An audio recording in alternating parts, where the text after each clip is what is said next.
CA ভারতবর্ষে জরুরি।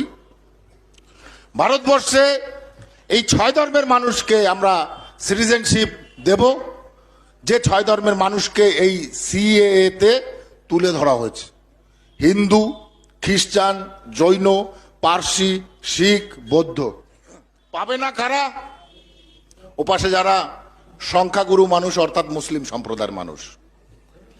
তাদের দেশ ভাগ করে নিয়ে যাওয়ার সময় 24% দেশ ভাগ পার্সেন্টেজ ছিল, তারা 27% দেশ ভাগ করে নিয়ে গেছে।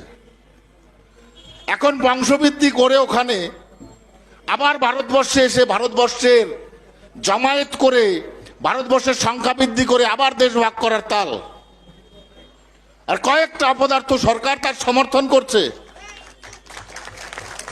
সিএ ভারতবর্ষে জরুরি।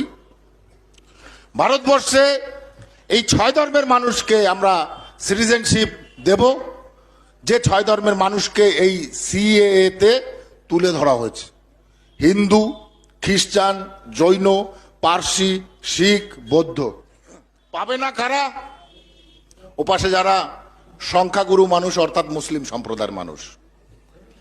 তাদের দেশ ভাগ করে নিয়ে যাওয়ার সময় 24% দেশ ভাগ পার্সেন্টেজ ছিল, তারা 27% দেশ ভাগ করে নিয়ে গেছে। এখন বংশবৃদ্ধি করে ওখানে আবার ভারতবর্ষে এসে ভারতবর্ষের জমায়েত করে ভারতবর্ষের সংখ্যা বৃদ্ধি করে আবার দেশ ভাগ করার তাল। আর কয়েকটা অপদার্থ সরকার তার সমর্থন করছে।